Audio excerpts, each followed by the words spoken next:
The following program was made possible by the generosity of those who have determined to hold fast to the true Roman Catholic religion, as expounded by the Roman Catholic Church before the disasters of Vatican II and the so-called New Mass.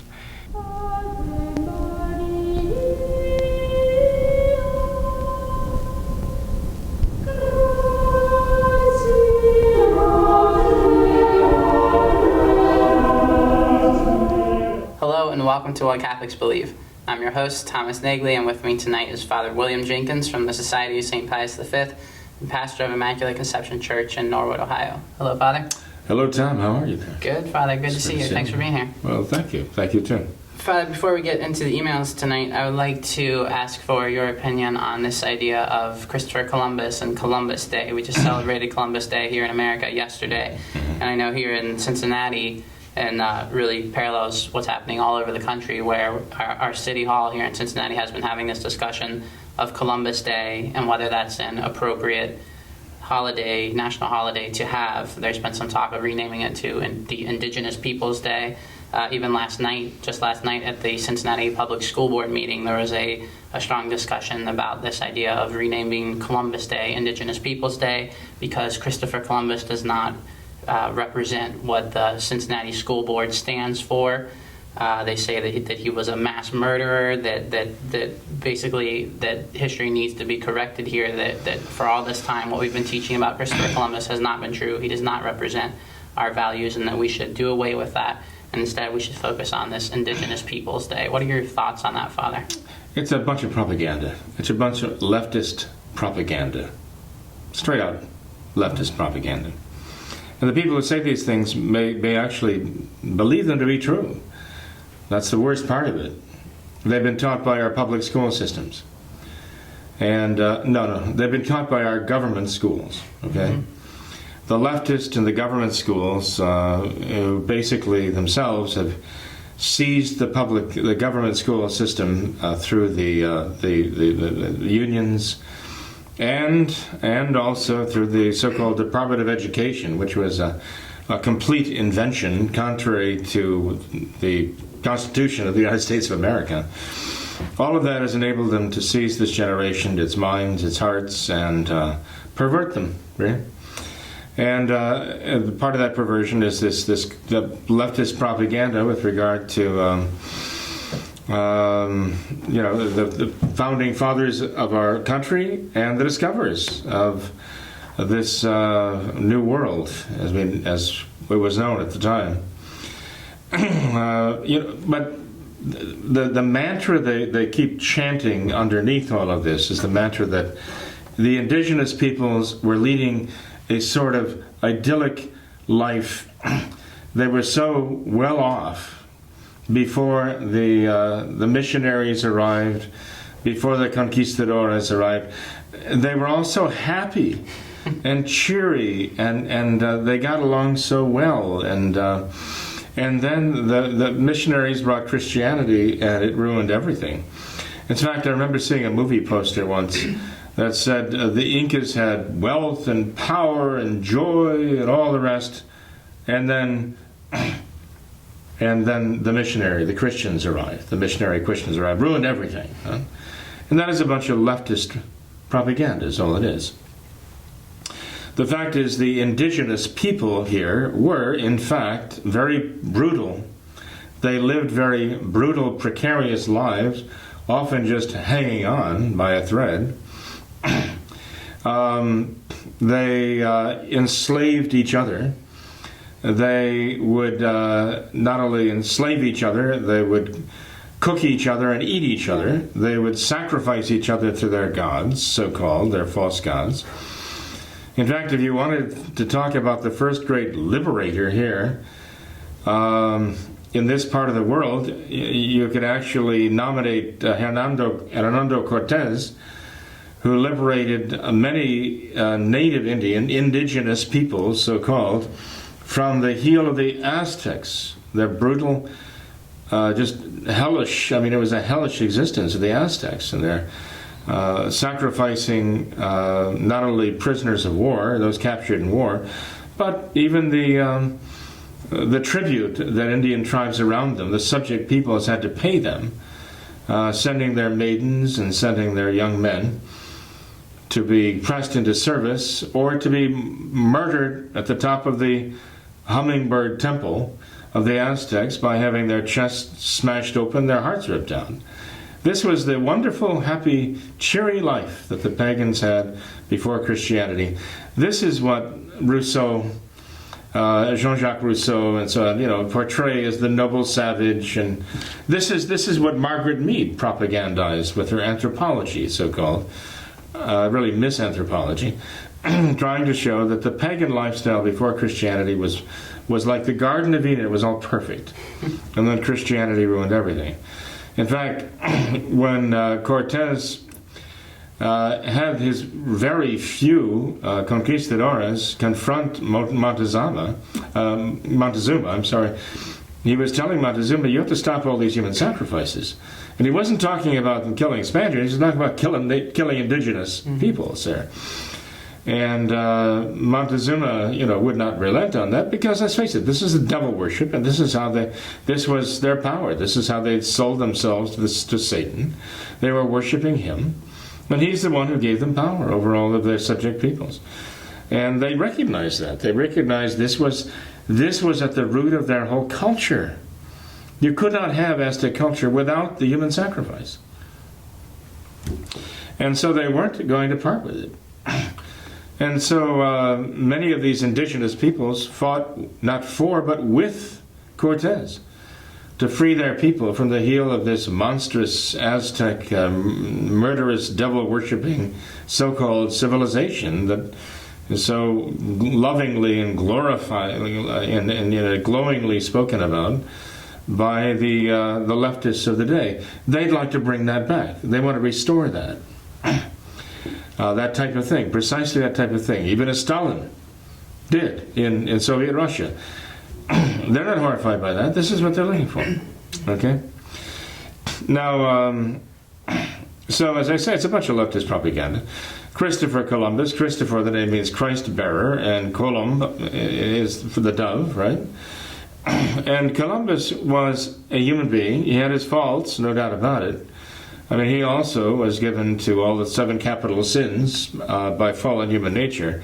But he was by and large a decent man, and he really had the faith, and he tried to live it. He truly tried to live the faith of Christ.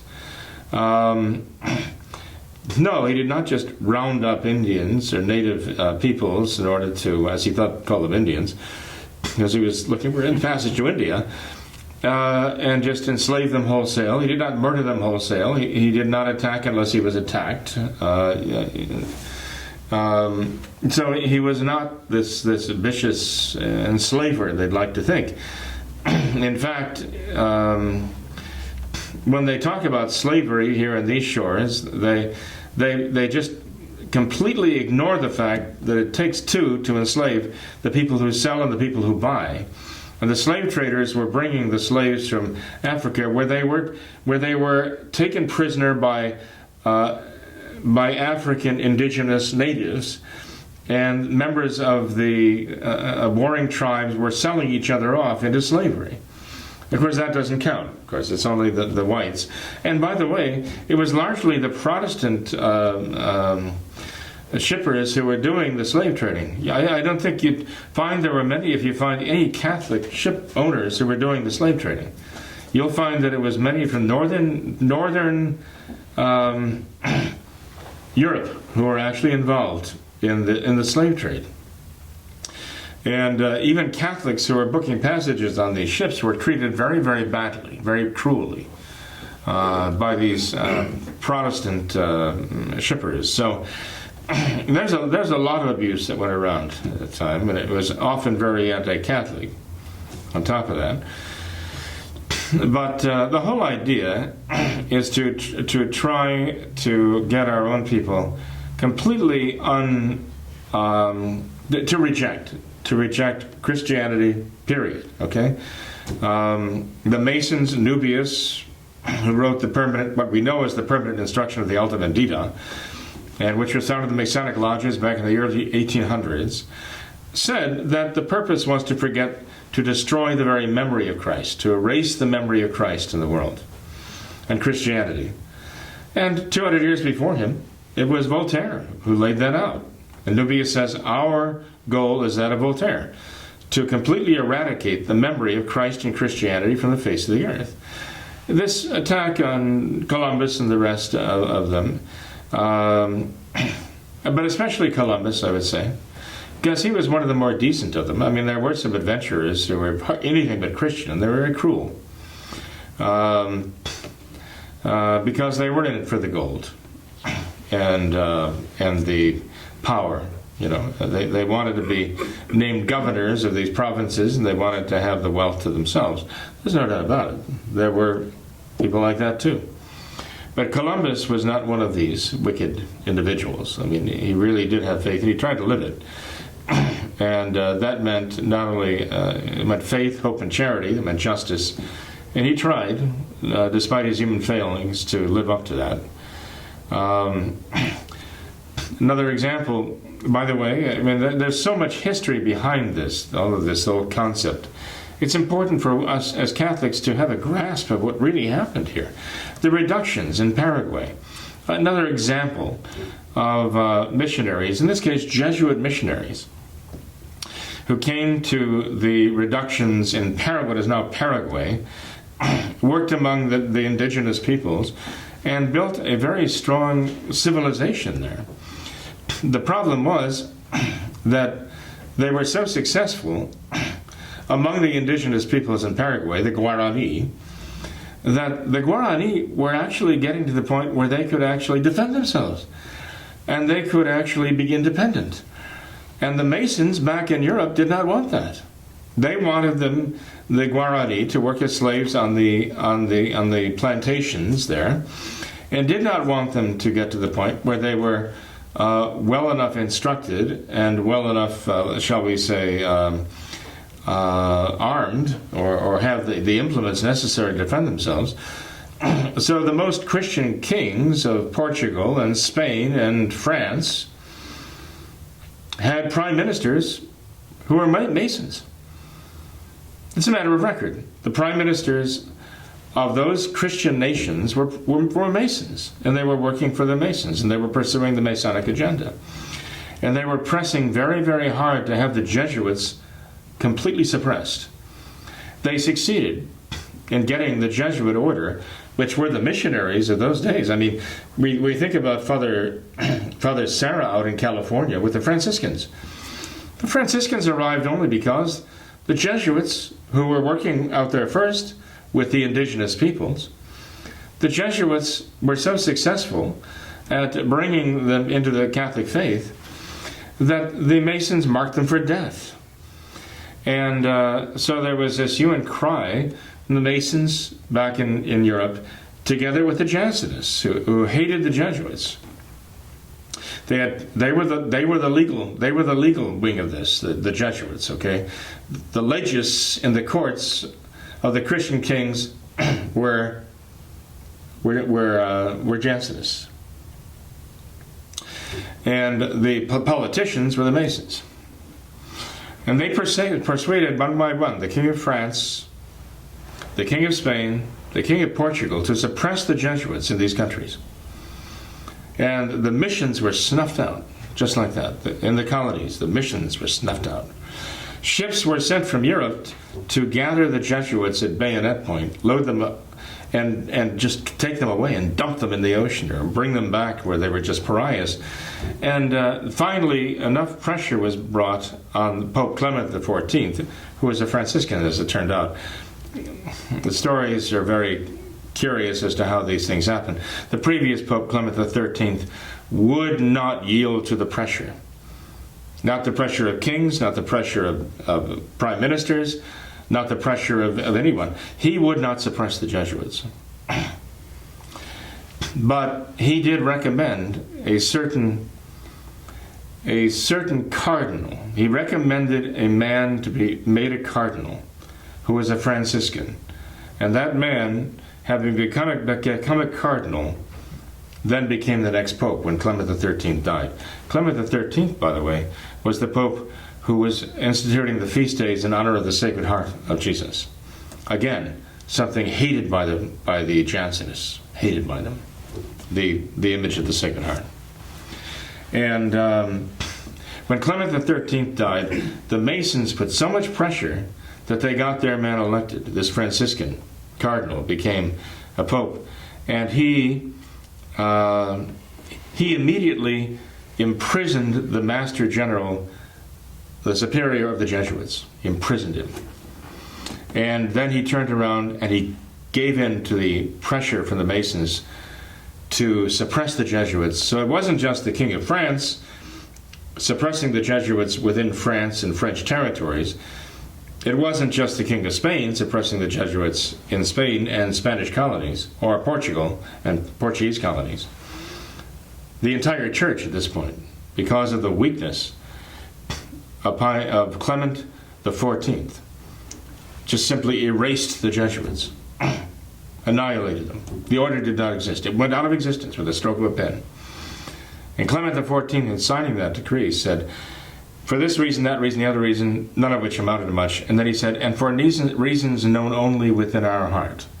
Well, okay, we know what that is. He caved in to the pressure. Interesting to note, the Jesuits were the educators. The only realms where the Jesuits were not suppressed were in Protestant realms. Frederick of Prussia did not suppress the Jesuits. He needed them. Catherine in Russia did not suppress the Jesuits. They did not obey the order of Clement XIV. They were the educators. But throughout the church, in Catholic countries, the Jesuits were suppressed. They were rounded up wherever they were, hunted down, rounded up, and taken off, and often they died very hard deaths, you know.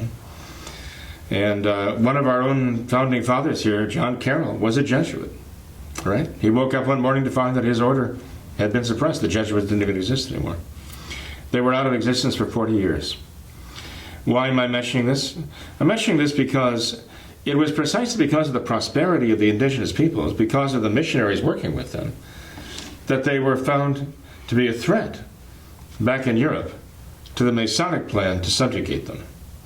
And it's ironic now that the leftists now are blaming the church for having subjugated these people, and especially pointing at Columbus, who was actually a very good representative of a Catholic explorer, better than many others. And they have a particular venom toward Cortez, too. Even though he actually was fighting for indigenous peoples and their rights to life, liberty, and the pursuit of happiness. I know the leftists hate that now. Against the Aztec Empire. So you know, we have to know our Catholic history. We have to be able to defend it. We have to get straight in our own minds what we're dealing with here. And you know, for those people out there who are very confused and don't know what to think, we need to help them find their way. Are there good things written about this? Yeah, actually, there are some very good things written about this very subject of Columbus, and there are also, you know, some programs that are. I hate to direct anybody to an internet, unfortunately, because of all the filth on there. But there's there's truth out there. There are people who are willing to find it. Father, you know, in recent programs you mentioned how when St. Isaac Jogues was over here, how at the one time he wasn't eating, and one of the Indians offered him something to eat, and it was a human hand. You also mentioned how, I believe in California, how some of the indigenous people out there would not have any clothes during the whole summer, and then during winter they would kind of roll around in the mud, cover their bodies with mud.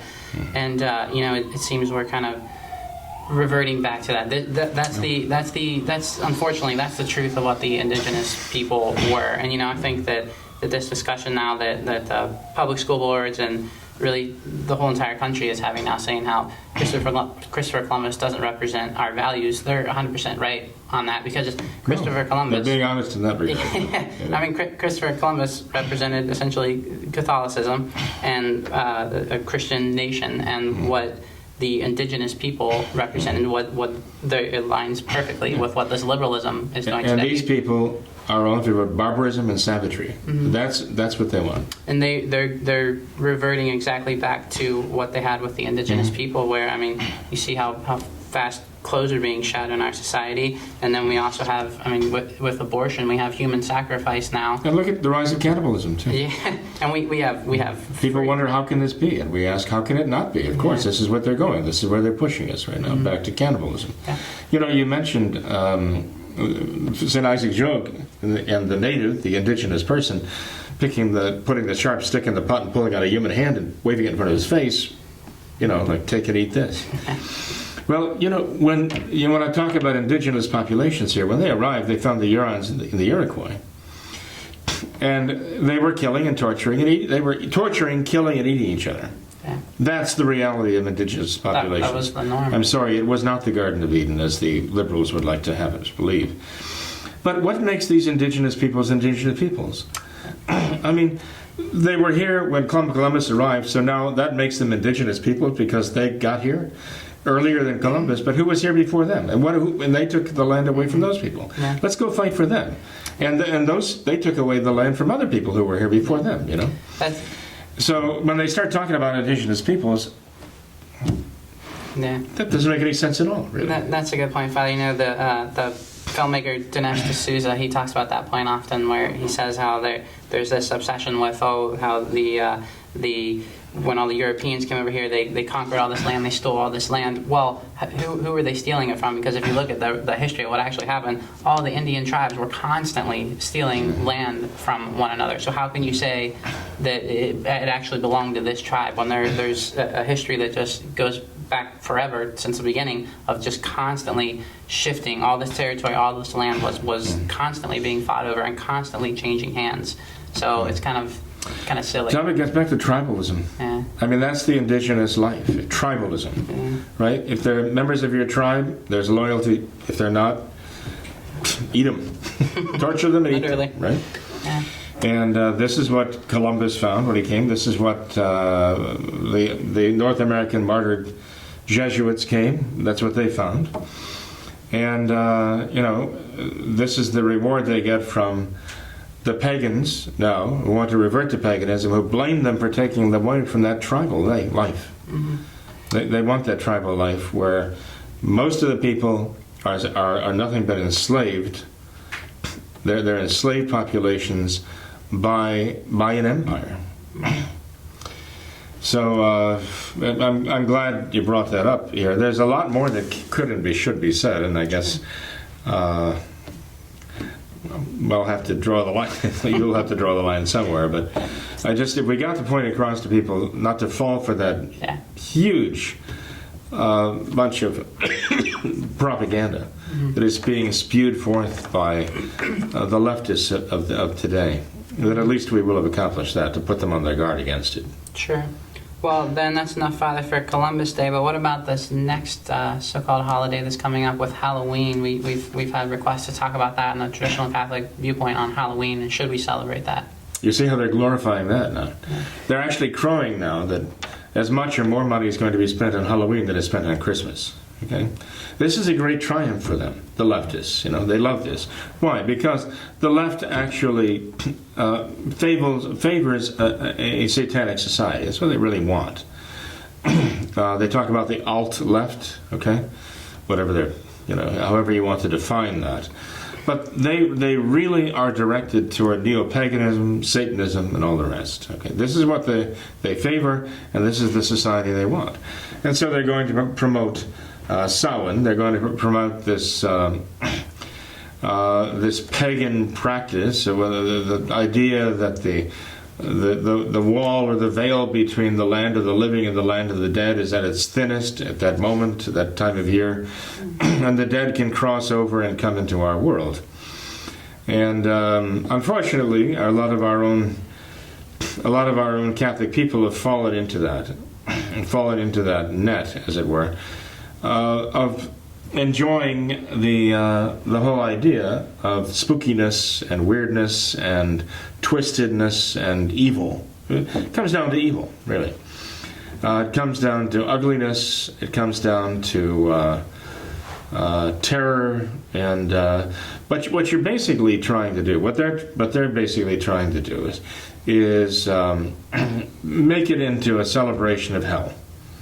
They're trying to have the powers of hell invade the world, but because they're being invited into people's lives, into our society. We're welcoming them with open arms.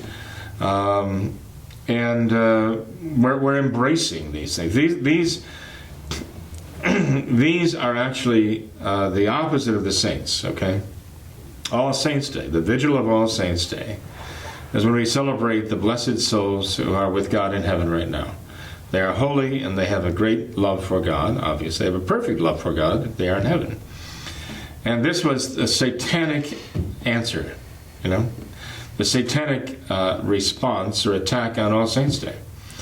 And they want us rather to focus on the demons from hell and embrace them, dress up like them, honor them, imitate them. It's meant to be a feast day for the damned souls in hell, the demons, right?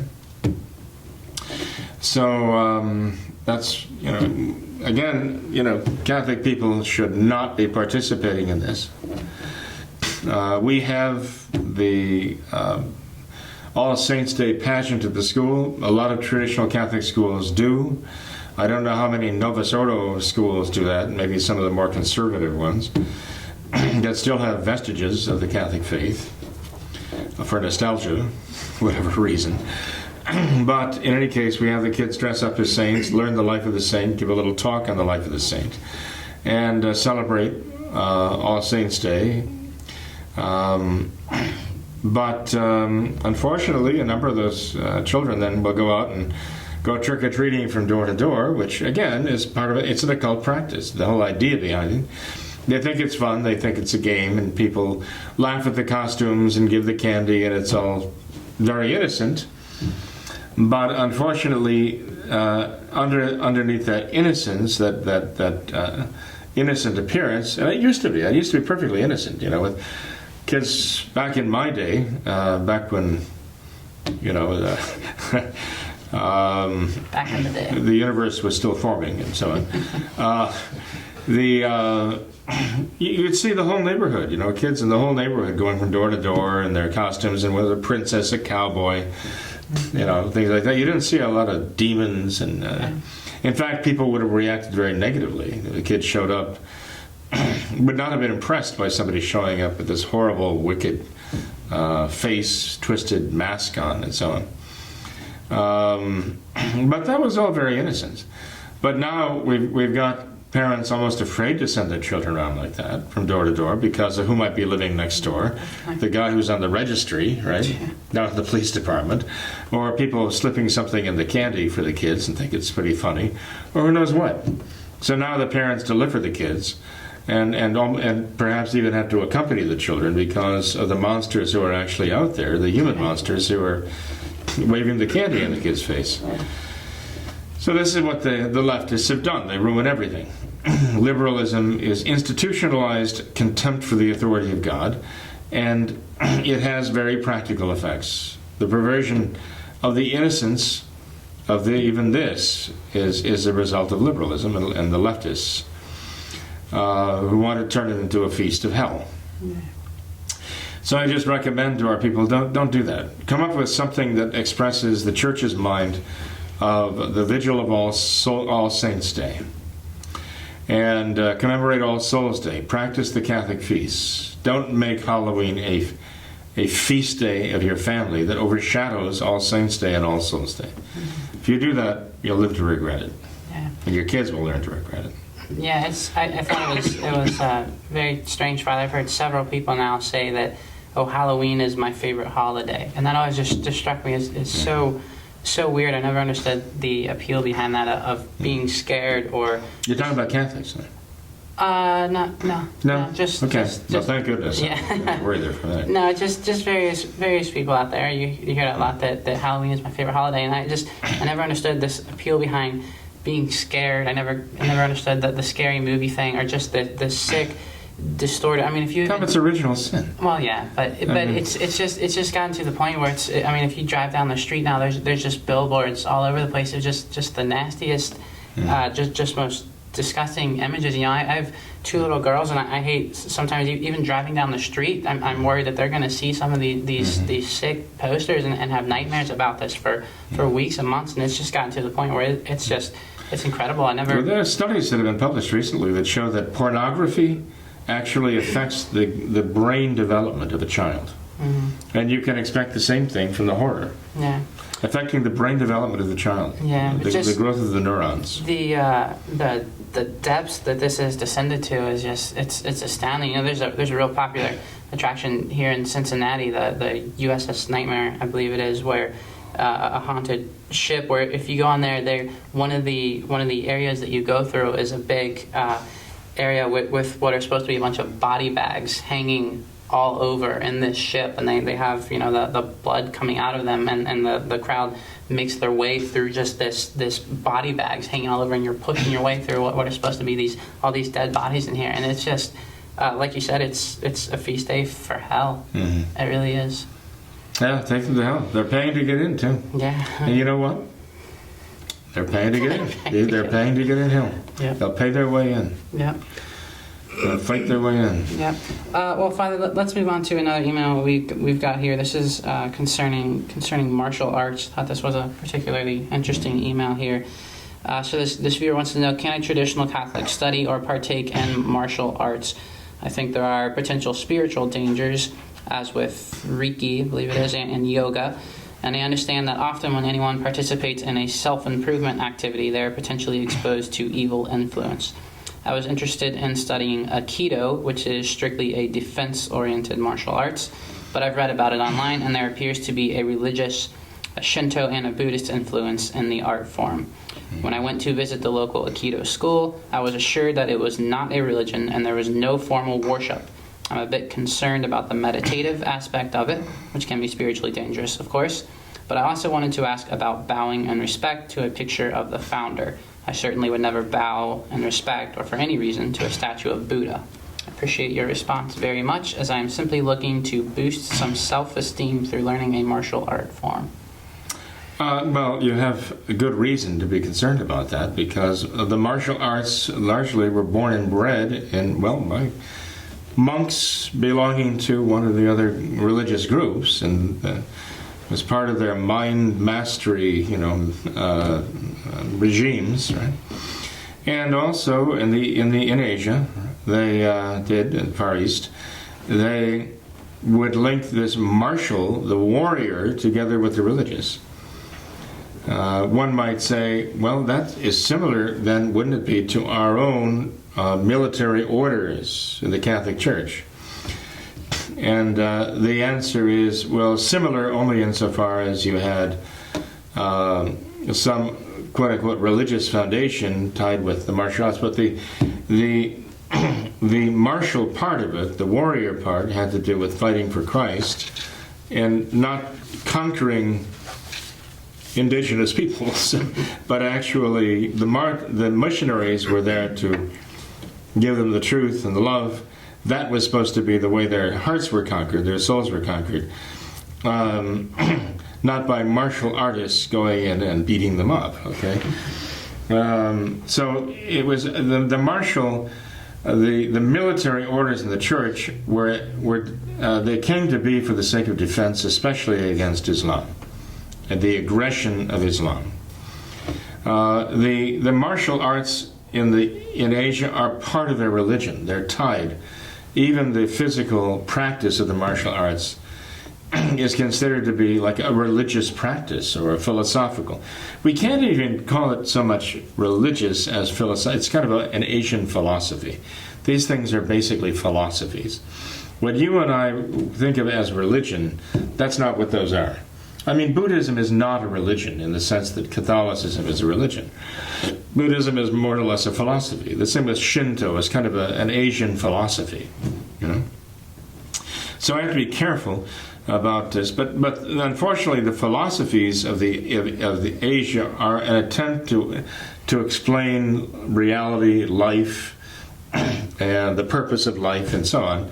And therefore, they can actually be an ersatz or replacement form of religion for somebody who wants to make a philosophy their religion, to dictate to them what is the purpose of life and how must I live how must I live my life in order to be happy and in, let's say, sync with the universe, or in the movement is the circle is the movement of the Tao, or whatever else. You try to get in sync with nature, whatever they want to say.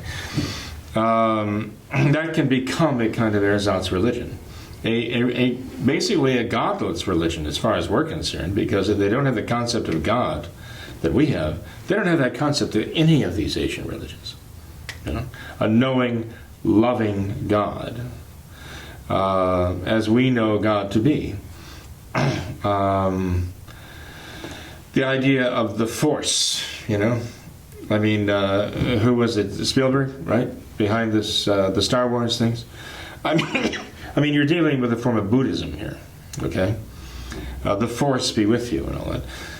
And some people want to interpret that to be somehow corresponding to a God, but it's not, okay? It is actually a Buddhist form of philosophy, and who's one of the most popular characters? The guy with the pointy ears, right? The little monk. What's his name? No idea. You don't know. Yoda. Yeah. Okay, not yoga. Yoda. Okay. And of course, he's the all-wise and has great powers and so on. Yeah. The powers of mind. So. So this is Buddhist. It's actually a kind of Buddhist propaganda. Mm-hmm. Really. Got the kids starting to think in these terms,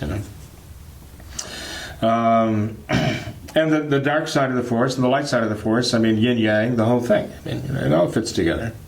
It's not Christianity in any way. This is Buddhism, or some form of it anyway. Hollywood Buddhism, you want to call it that. But, he has every reason to be worried about it. There's nothing wrong with the martial arts practiced as a physical exercise. Nothing wrong with that at all. It's when it's tied to some kind of mystical philosophy of the East that we cannot have anything to do with it. Sure. And so, if you can find a teacher, and they are out there, who has completely separated the mastery of the art of it from the false philosophy, the false philosophies of Asia, then you can indulge in this profitably, right? But again, don't go in, don't bow to Buddha, don't bow to the picture of the founder as an act of homage. The bows that take place ordinarily are not worship so much as just a token of respect, right? Mm-hmm. So to bow to your opponent is one thing. To bow to a picture of an absent founder, as though he's some sort of a spiritual mentor. Yeah. No, we don't do that. Yeah, Father. I'm not sure if it varies on a teacher by teacher basis or a type of martial arts basis. But I remember growing up for many years, I took Shotokan karate, and as far as I remember, that seemed to be very beneficial as far as exercise, and I thought it was also useful and kind of neat to learn all these different self-defense techniques. So I don't know if that particular type of karate or something like that would be more divorced from that idea of spiritualism, or if it just happened to be just the sensei. John, I think it depends on the teacher. Yeah. Okay. If you have a Western teacher who just appreciates the value of the art itself, and doesn't mix, let's say, shall we say, strains out the false philosophy and the Oriental mystical religion part of it, and just takes the art for what it is, it can be very good. Sure. Finding the right teacher to do that, though, is the task. Sure. All right, let's move on then, Father. We have another question we've had for a while now, where this viewer says, I want to make a shrine in my home for the image of our Lord's Sacred Heart. I was wondering if it's okay if I use a chalice as part of it, out of respect for the sacred vessels, or should a lay person not own one? Well, a chalice is ordinarily consecrated. If it's been put up for public sale, like a jeweler or a antique dealer, it loses its consecration. As soon as it is bought or sold, it loses the consecration. But one has to remember, a chalice has been made for the Mass. Mm-hmm. And if it is really a chalice, I mean, if it's according to the specifications of the traditional Catholic Church, if it really is a chalice, and it was made for the Mass or has been used at the Mass to hold the precious blood of our Lord, it shouldn't just be used as part of a shrine or a display of any kind, really. I mean, the Vatican does have chalices on display, I understand that, and has them behind glass, and they're respected. But for a private individual to keep a chalice as part of a shrine display, I would say, I would discourage it myself. Would I tell them that it's morally wrong to do that? Well, if they bought it at public sale, let's say to rescue it off the shelf of an antique shop, that's a good thing. It would not be consecrated. In fact, a priest would have to have it reconsecrated before he could use it in Mass. In any case, so it wouldn't be wrong for the layman to touch it in that case. But, just getting back to the fact that if it held the precious blood, it has to be treated with a great deal of reverence. And, if it's put in a place where it's just going to be left out gathering dust for its symbolic value, no. If it was made for the altar and it's really worthy, in a sense, worthy to be used as a chalice, then that's really what it was meant to do. And I would say that the right thing to do with a chalice like that is to restore a traditional Catholic priest and let him bring it back into service at the altar where it belongs. Sure.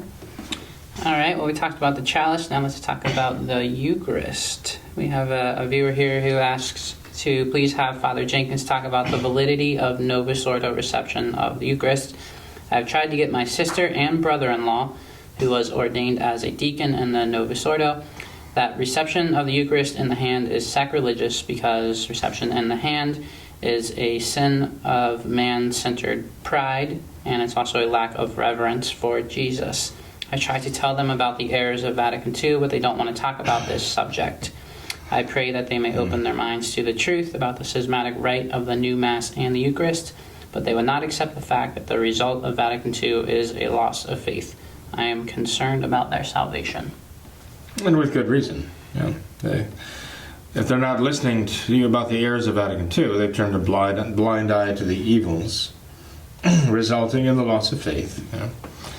And the adage, none is so blind as he who will not see. If they will not allow themselves to see it because they're invested in the Novus Ordo, then that's a serious problem.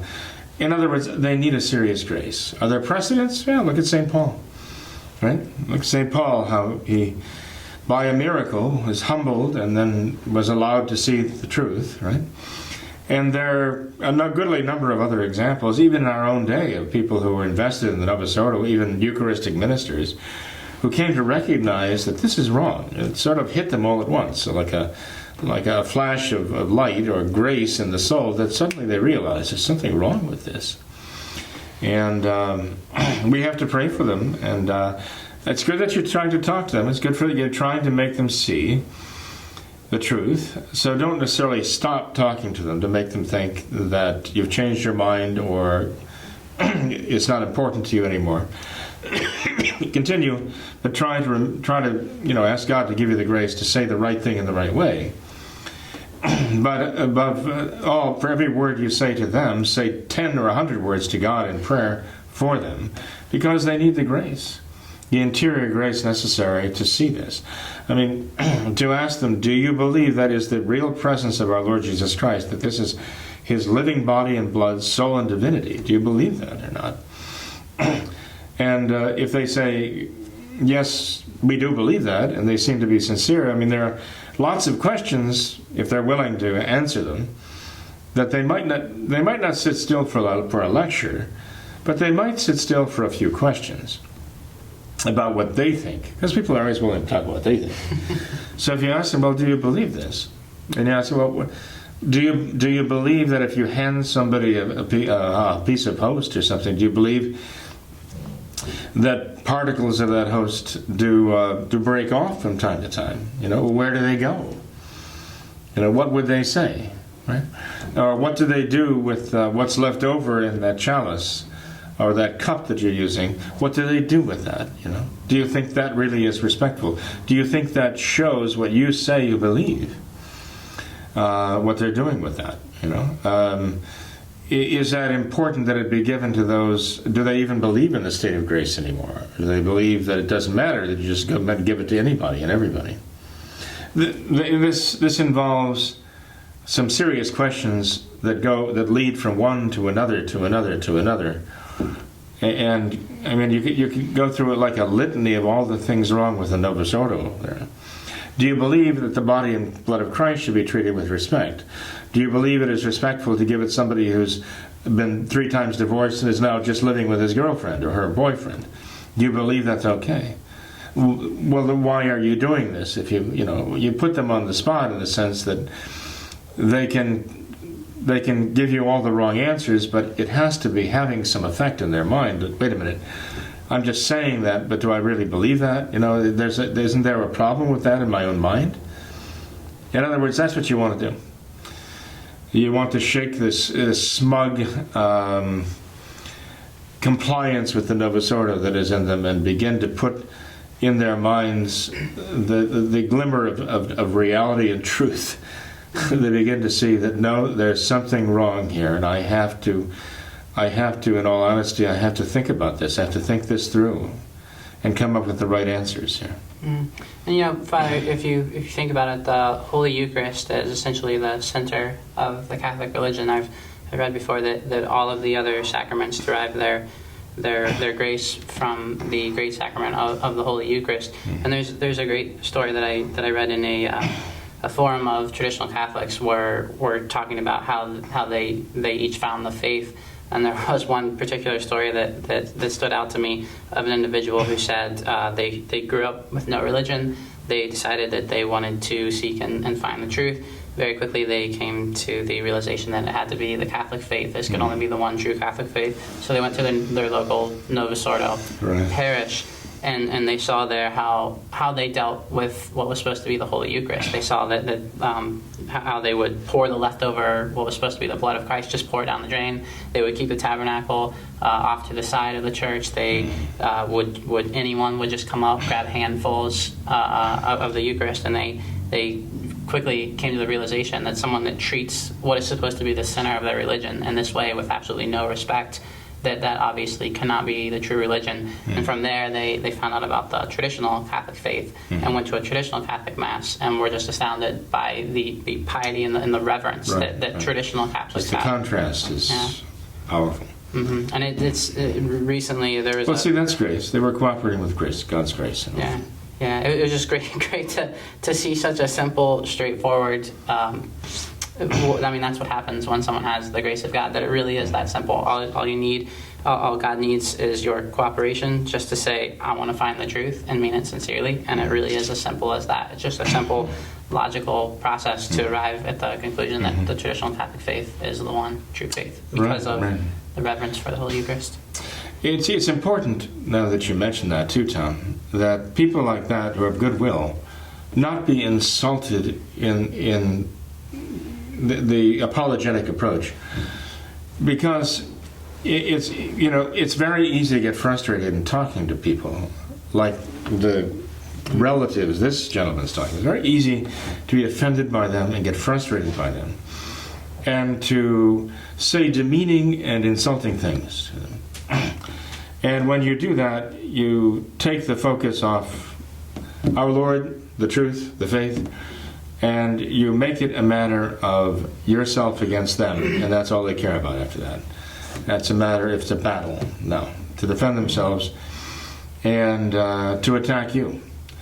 So, fortunately, these good people you're talking about found their way by being able to just look and see and ponder, process what they were seeing, and the contradiction between the faith, what it teaches, and the practice, the Novus Ordo.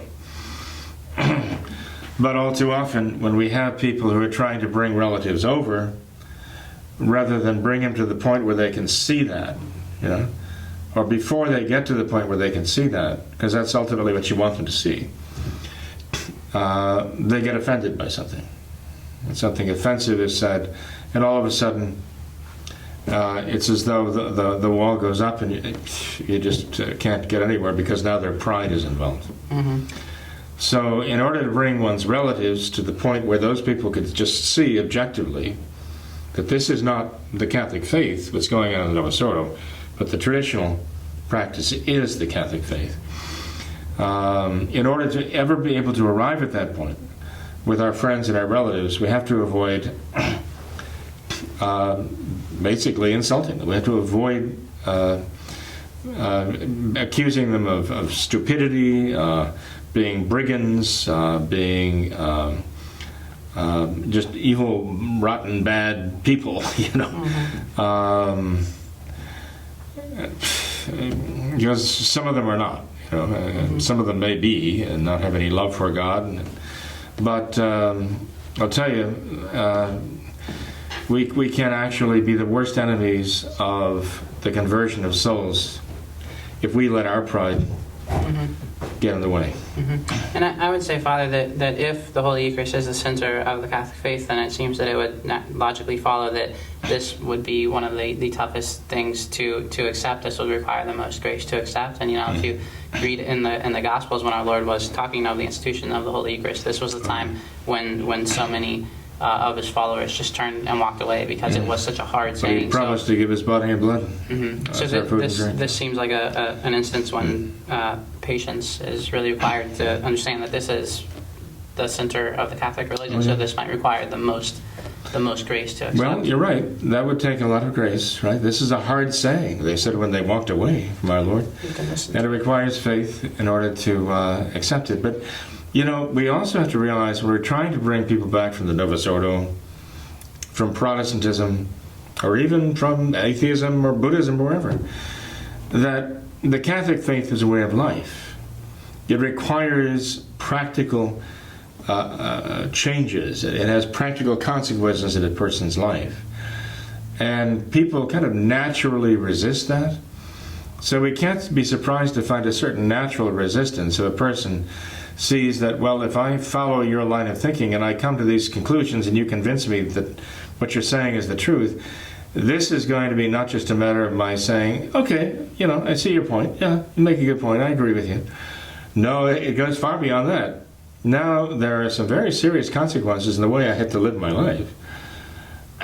Because if otherwise I may say, okay, I agree with you, but I am not willing to do what you've convinced me is the right thing.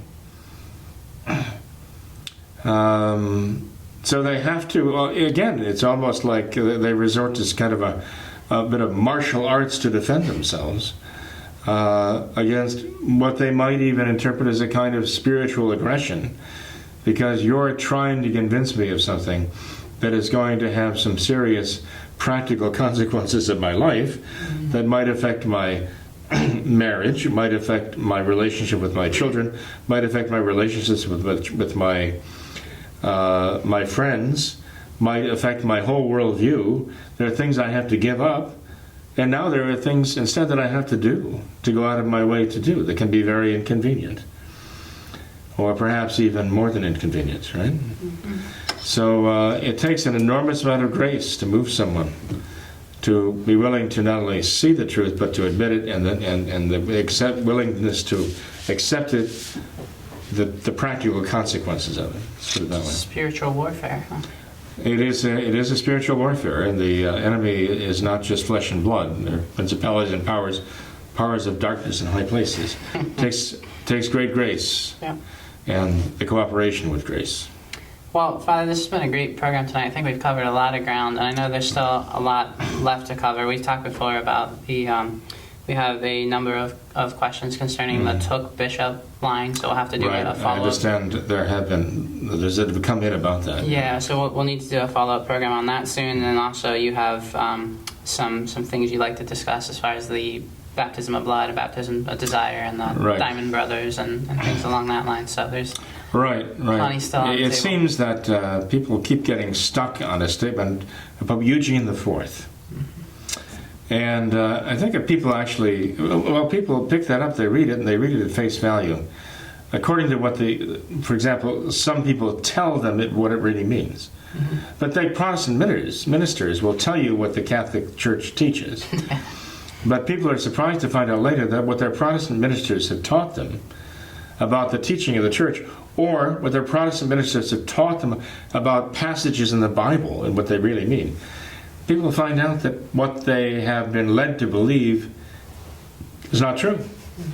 And so it is with the statement of Pope Eugene IV. But I think if people actually take a look at that, which is often a stumbling block even for untraditional Catholics who believe in baptism of desire and accept it, and they come to that statement of Eugene IV, they stop and they say, whoa, how do I explain this? Well, as a matter of fact, in a very Catholic way, in the way that Eugene IV meant it. But frankly, I haven't seen many people who've explained very well what that means. They just accept the false interpretation that's given to them by, like, the Diamond Brothers and so on. So I think we really need to take a look at that, and in some future video I intend to do exactly that. Sounds like a plan. Let's do it. Thanks for being here tonight, Father. Appreciate your time. You're very welcome. Thank you. Thanks for giving your time too. No problem. Thanks to all of our viewers as well for watching this episode of What Catholics Believe. Until next time, we ask that you all remember the words of Our Lady of Fatima, to consecrate yourselves and your families to the Immaculate Heart of Mary, and to pray and do penance. Thank you, and God bless you.